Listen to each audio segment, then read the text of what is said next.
Hey there, this is Ross from The Great Updraft. In this video, we're going to look at practical habits for maintaining a healthy mind, and we're going to look at incredible insights into how the mind works. In watching this, you're going to become a student of your own mind. These insights cover some of the best tips that you'll find out there from the best teachers. I've sort of cherry picked from the best of the best, and I've also got a ton of case studies of people who have transformed their mind using these habits. I reached out to folks on social media and they shared some wonderful stories of their own inner transformation. I'll be sharing these stories with you. A little note before we get started. You might think this video is a little bit long, but you have to realize that we are taught none of this as we're growing up, and most people will live and die without knowing any of these habits, and their mind health will definitely be affected as a result. There's a lot to cover here, and the important part is that these insights usually take a lot of suffering to arrive to on your own back, or just finding the right book at the right time. And I want you to prevent this ahead of time and start living more fully right away by listening to these insights and implementing them right away. So let's get right into it. Let's move right into section 1, which is called bringing awareness to the mind. Bringing awareness to the mind. And I'm going to cover 4 principles or exercises here for bringing more awareness to our mind. The point here is that without seeing what's going on in the mind for yourself in your own first person experience, you're never really going to be able to take on the tools that I'm giving here to transform your mind, because we need to see the evidence for ourselves. We need to be able to see what's going on here. It's not some nice theory that we have. It's actually a direct first person awareness of what's going on. So first up, the first principle or habit is to create a mind inventory. So what's a mind inventory? It's basically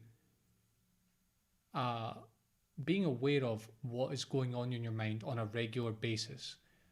Often we are thinking unconsciously. We don't really realize that we are thinking a lot of the time. And often there seems to be no rhyme or reason to our thoughts. It's kind of like just a random assortment over the course of the day, and there's no patterns or structure behind them. In one sense, that is true, and because our mind it has access to so much information and it's stored a lot of memories in there, and it can also imagine things. There is an enormous scope, like an enormous variety possible.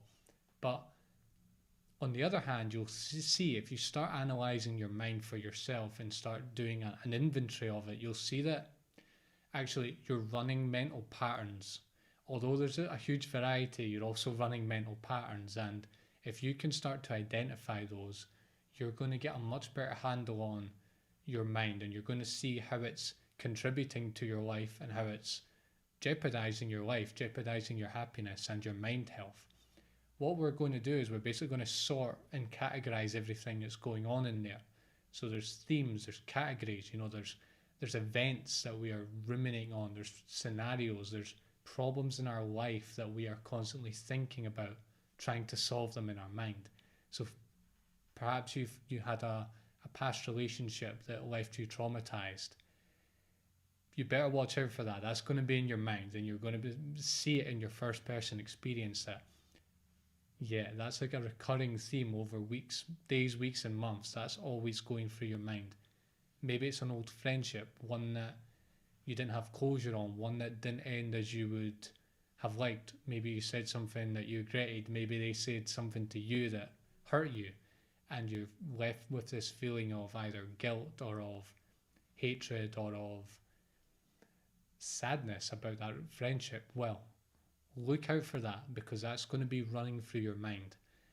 Things like money problems or problems with all the priorities you've got in your life, those you're also going to be thinking about those all the time and from many, many different angles. So watch out for that. There are certainly patterns and things that we are constantly thinking about. And once we see that, we can use it as a source of information for the action that we're going to take next. So Yeah, a bit of self-analysis here, a bit of journaling, a bit of bringing awareness to what's going on in your mind and realizing these patterns that are running through it. Great, on to principle number 2 is to be ready for catastrophe. Be ready for catastrophe. I don't mean be ready for catastrophe in the world or in your personal life. That's not what I'm saying. I'm saying be ready for your mind catastrophizing events in your life. This happens during, say, arguments, bad days at work, breakups, when you're watching the evening news, events that trigger you, events that aren't pleasant to you, that don't go the way that you would have liked them to go. You start creating these horrible, pessimistic futures in your mind, and you extrapolate the current emotions and current thoughts that are going through your mind. You extrapolate those. You forget about all the good stuff that's happened to you before that, and you extrapolate all that negative stuff into the future, and you create like this doomsday scenario of how everything is going to go wrong for you. So just keep this in mind that it will happen to you. And when you have these challenging moments in your life, there's obviously a spectrum of challenge. You'll be more equipped to say, look out for that catastrophe mode instead of just being dragged away by it. And I would recommend you say something to yourself and start training yourself in those little moments, in those little arguments, in those little bad things that go wrong at work, for example, or in your relationship. Say to myself, I am in catastrophe mode, or my mind is in catastrophe mode, and just realize that that's what it's doing. It's going into catastrophe mode, extrapolating wildly into the future. And in doing that, you make it into an object rather than a subject. You're not identified with it. You're actually sort of creating a distance there. And you're labeling it, you're creating a distance. And that really helps you just let the mind do what it wants, but you are peaceful in that. And you can see that the mind is just doing its thing. It's trying to work out what's going on. It's trying to solve your problems for you. Great. Moving right along to number 3, the third principle. This one is very, very important. It's sort of influenced by Buddhism, meditation, mindfulness, that kind of thing. And it's to create witness awareness. Witness awareness. What is witness awareness? Let's back up a second here. The conscious mind is not your brain, right?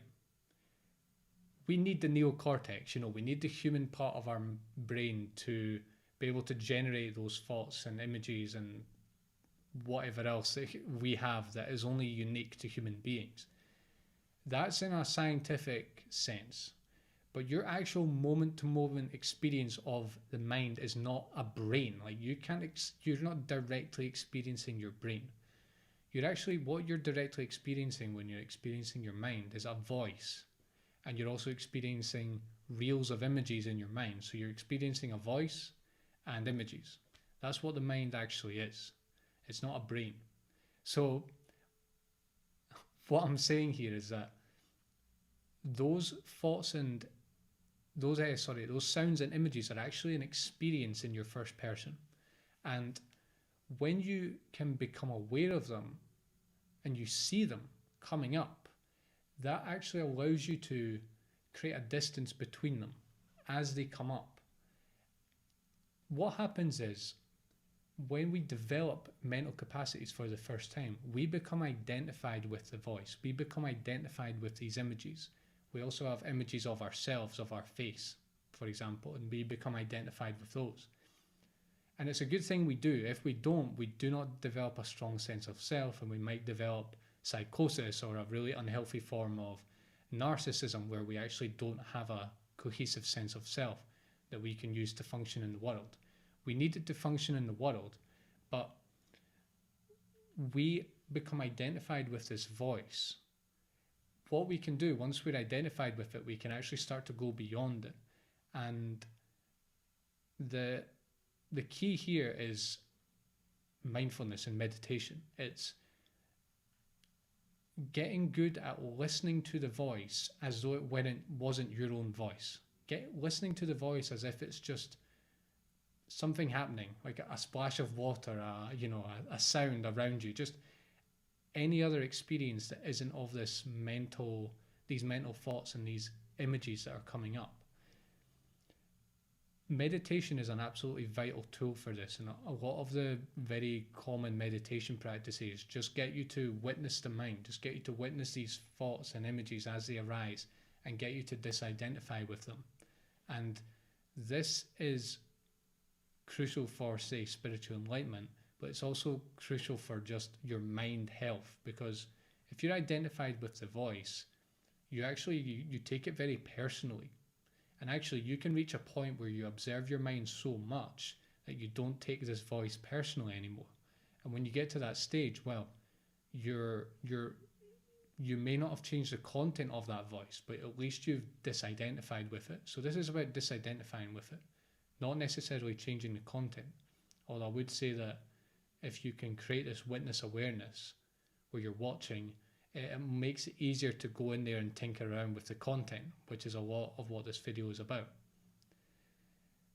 Efficient Turbo on Reddit said this to me, quote, "Kind of makes me sad that how many people are a slave to their mind on autopilot and don't know. I don't say this from a soapbox. It's just unfortunate that a lot of people will never experience even 5 minutes of simply observing their thoughts." End quote.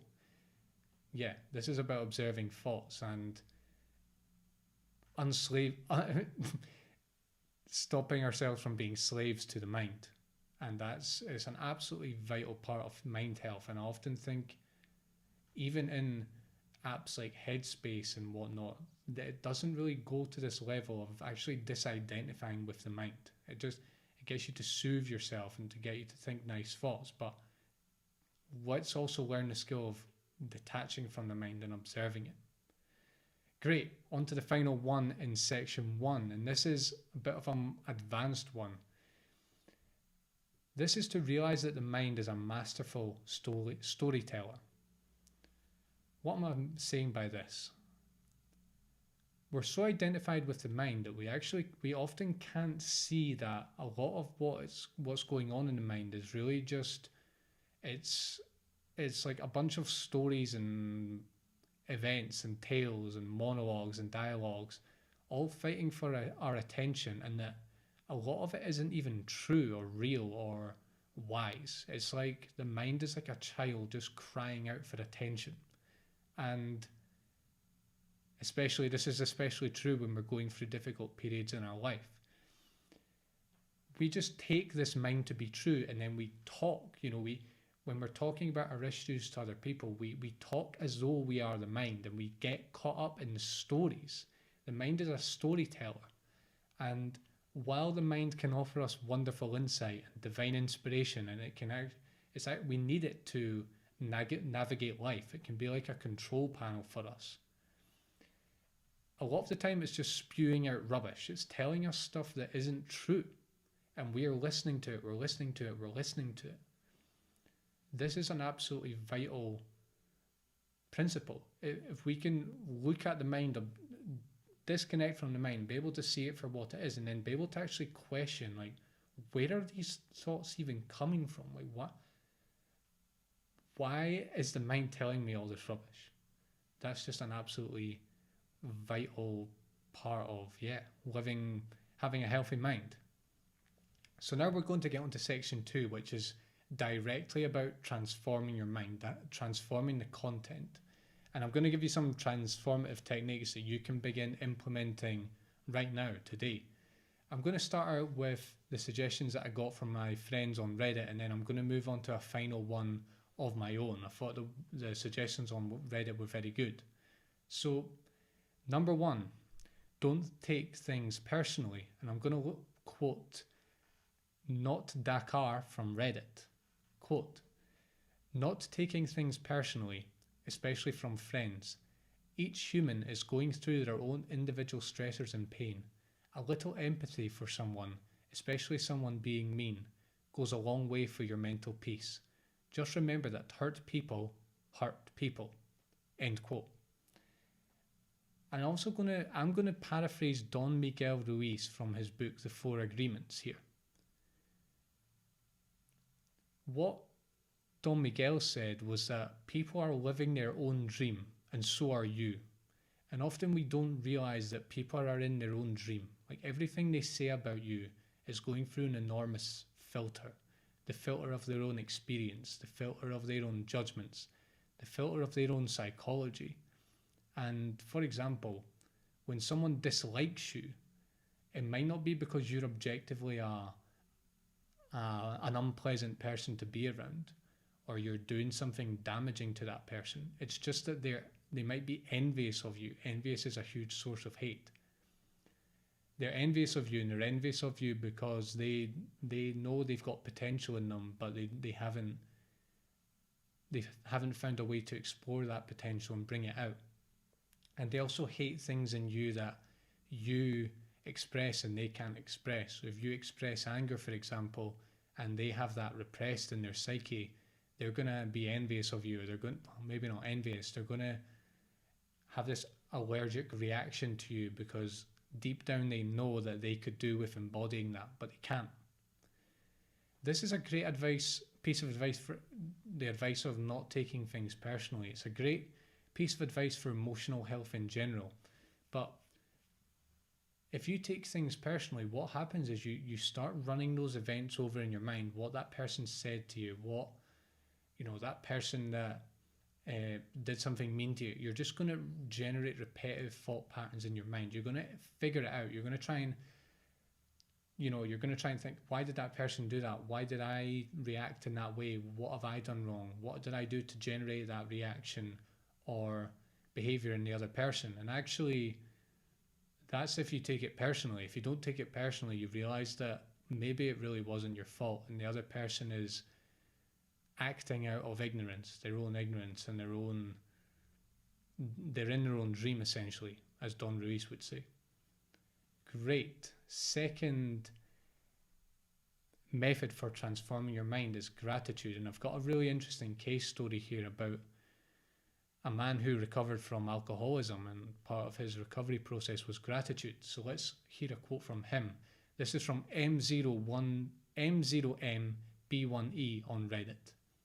Quote, "I'm a recovering alcoholic with clinical depression and anxiety, and I'm mid-divorce.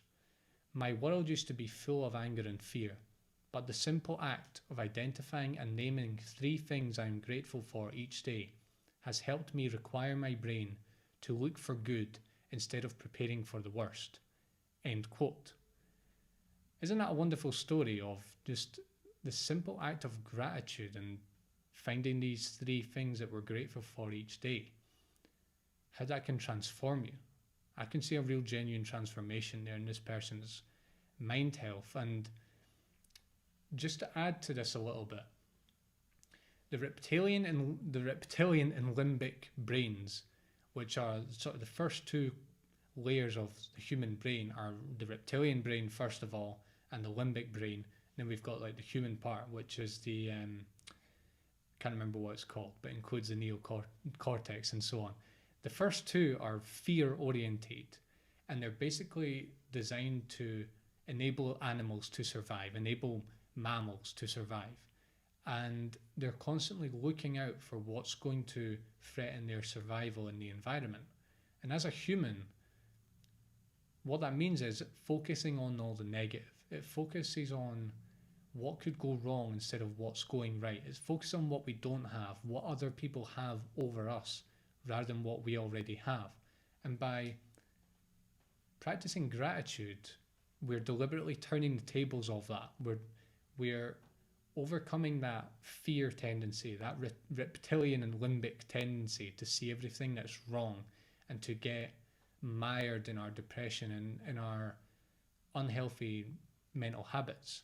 And yeah, this is just a very fantastic example of how a little simple habit can change the content of your mind on a permanent basis.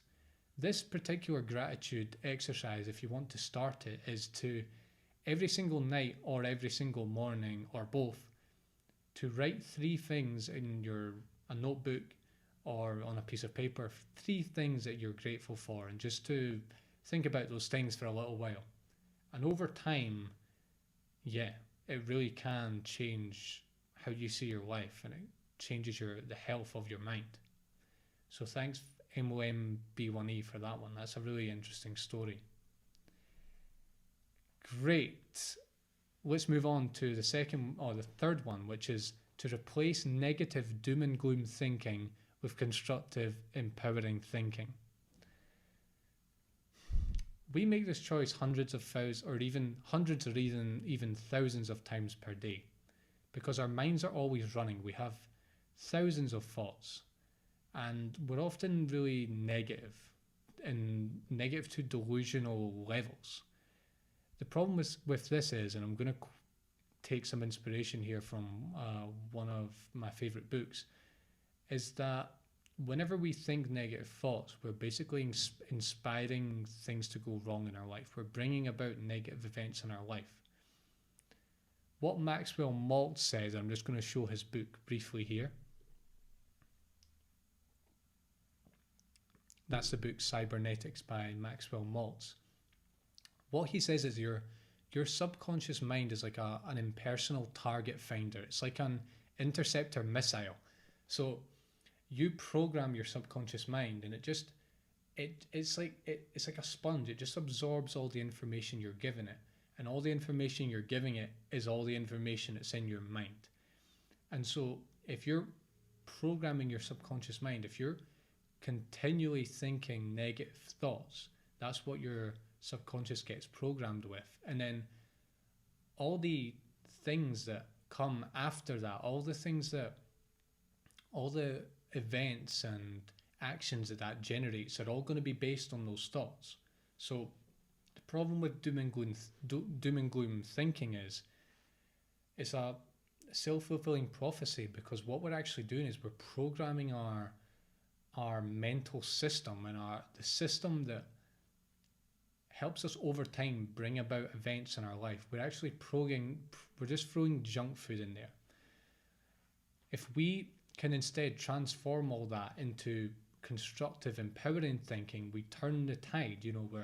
We're actually programming the subconscious mind with a positive goal, with positive outcomes, and then we're going to be automatically moving towards those. This isn't just positive thinking, so it's not just like we're bypassing obstacles in our life. It's really about reprogramming the whole mechanism such that the negative things that happen in our life start to diminish, and even when we do face them, we're going to be in a much better place, because we've actually replaced our horrible doom and gloom thinking, our catastrophic thinking, as I said, with constructive, empowering thinking.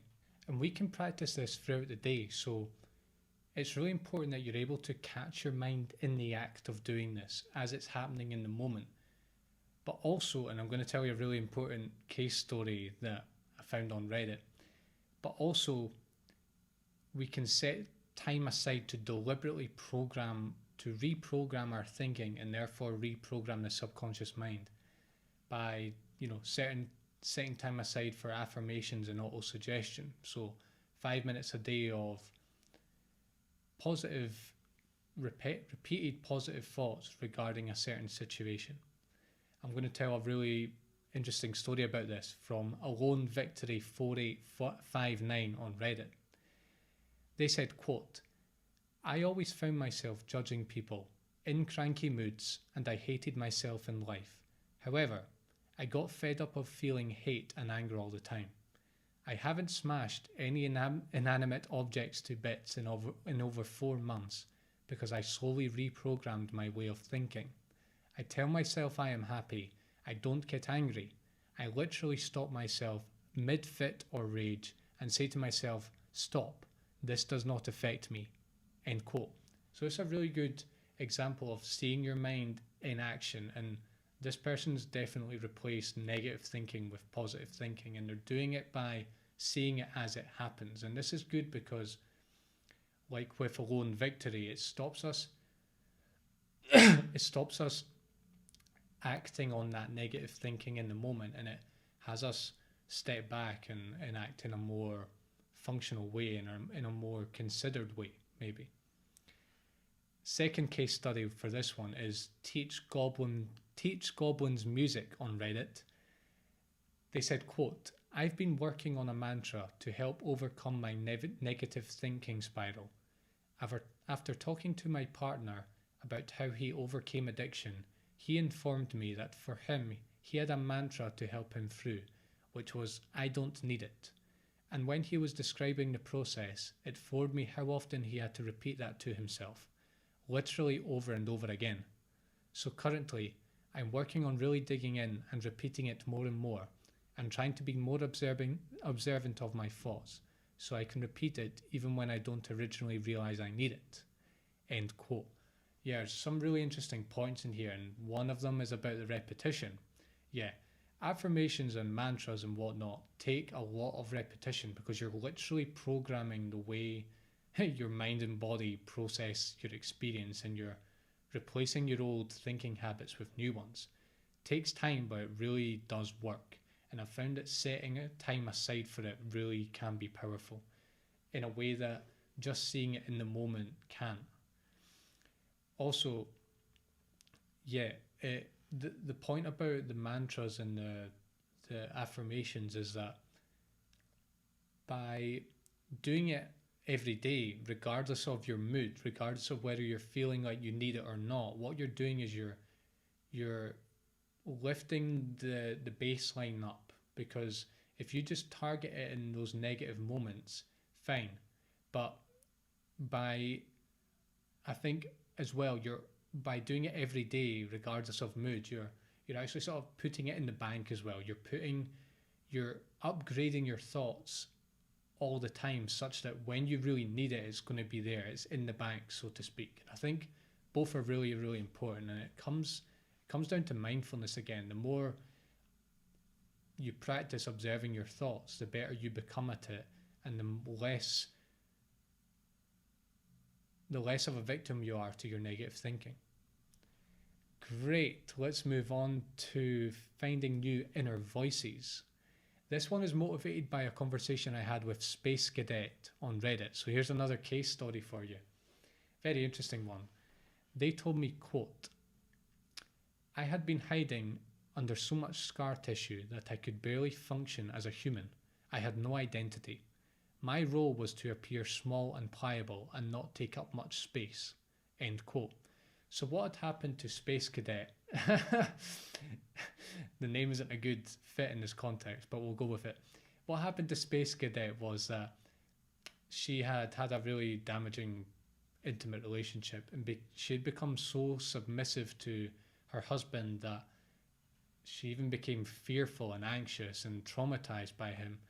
And to get out of this rut, to get out of her fear, she started doing things scared, even though she could barely function, even though she was hiding under a lot of this scar tissue. She deliberately did things that had her push past her fear no matter what. And after a while of doing this, she told me that she discovered a new, stronger inner voice to identify with. So previously it was that voice of fear and submission and anxiety that was driving her. That was like her dominant voice.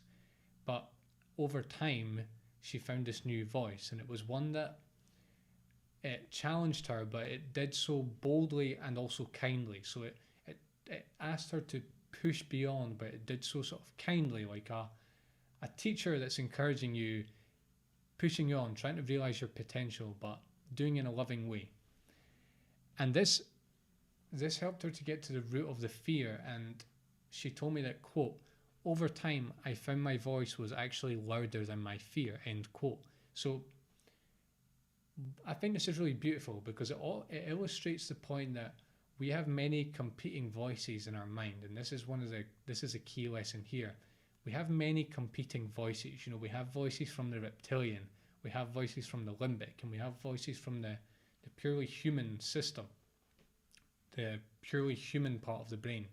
And all of these are operating on different levels, and each of them have different sort of demands and needs and values and motivations. And often we can through our relationship, through our relationship with bosses, through negative experiences we've had in our lives, we can start giving so much weight and so much identity and so much energy to the really disempowering voices within us that basically we become so identified with them. And not only are we identified with the voice, just the phenomenon of thinking and the mind, we're actually identified with a really negative, disempowered, victimized voice inside of us. And I guess it's a call to us all to ask us, which voices are we identified with? Are we identified with voices of scarcity and disempowerment? Are we identified with voices that are loving and empowering and whatnot? What I've also found is that people actually enjoy being victims. They enjoy identifying with these kinds of voices because it becomes like it just becomes a habit. It becomes like a comfort blanket. And even if we know it's damaging, like, smoking or drinking or any other negative addiction, we just become accustomed to it, and we just can't break that habit. And yes, this is a call to ask ourselves what inner voices we are identified with. And yeah, again, it comes back to mindfulness. It comes back to creating this witness awareness, which is why I introduced the witness awareness in the first section as part of the principles, because it's just so important. If we can't take a step back from our mind and see it like a TV screen in front of us, it's going to make our task much harder. Violet Otto had something to say about this as well. They said, quote, "I have named the evil inner voice and speak back to it. It is now just a small scared child, and I tell her, thanks, but I got this. You sit down and be quiet now." End quote. I really love that strategy. And yeah, you can speak lovingly to these voices. It's not about beating them down in submission, because then you're just creating a sort of an evil inner voice that wants to dominate. It's about having compassion, but also realizing that much of these voices don't really do anything for you. Great. This one is purely my own, but I've found that this is it's so important. It's so important to having a healthy mind. This one is to turn attention to yourself. What am I talking about here? Well, the mind is self-referential. But although it's self-referential, it has a hard time turning the attention back on itself. What you'll find if you look at your thoughts enough, what your thoughts are often doing is that if you have a problem in your life, or you have a disagreement with someone, or you have like a moral stance that is different to someone else, you often start blaming the other person, and you're basically shouting at the other person in your mind. And on a deeper level than that, your mind is always searching for a sense of other. It's always searching for a sense of what is not you. And really, that is all part of the mind. And the sense of other is all inside you. It's not something that objectively exists. The sense of other is something that you create. And what this means for mind health is that anytime that you find yourself thinking about other people, blaming them, looking for something from them in your mind, you are giving up your power to develop a healthy mind. And all of that exteriorizing that the mind does is really it's a way of distracting itself from its own dysfunction and its own disempowerment in that certain area. So yeah, nothing is separate from you, and all those urges and mental habits that you have are all built from your psychology. It's not about other people. It's all about your mind health. And when your mind is not healthy, it projects out and it looks for answers and it looks to blame other people. And the big takeaway here is to, first of all, cultivate an awareness of this mechanism, of the fact that it's always looking for other, in a very deep sense. And also to, in the moment, to when it's doing that, is to say to yourself, no, let me turn the attention back to myself. How can I transform myself and my own mind health to make sure that this mechanism isn't going to happen, that I'm not going to blame other people and I'm going to take responsibility for this? And wow, if you can do that, that is just extremely, extremely, extremely powerful. So listen, I hope this has really inspired you to improve your mind health and get started on these habits as soon as you can. Head over to thegreatupdraft.com for many articles on personal transformation and also ebooks and courses. I've also got a newsletter there. And please subscribe to the YouTube channel for more videos. I have more videos coming out regularly. So stay subscribed to stay up to date with my latest work. Thanks for watching, and I'll see you soon.